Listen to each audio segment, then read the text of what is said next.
said I'm sorry, babe. No, you're not sorry. Okay, fine. I'm gonna go outside. I'm gonna let you cool off a bit. Fine. Kasongo yoli. Wewe Abdul. Unashtuka nini? Hivyo kwa nini una haya wewe? Utosheki yani. Yaani unapenda na vingine. Hivyo kutembea na dada wa kazi wewe.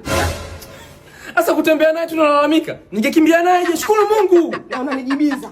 Unaona ni raha. Na hujatosheka pia. Umeenda kuchukua ada ya mtoto, umeenda kuchezea kamari Tulia mwanangu.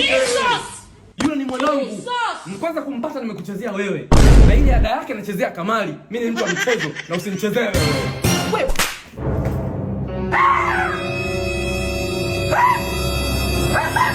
Katika hali ya kusikitisha, mwili wa mwanamke mmoja umeokotwa kwenye mfuko wa sandarusi maeneo ya Mbweni Teta jijini Dar es Salaam, na uchunguzi wa polisi unaonyesha mwili huo una majeraha maeneo ya kichwa.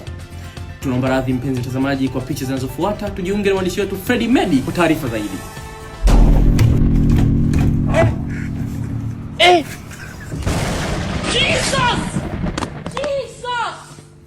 Jesus!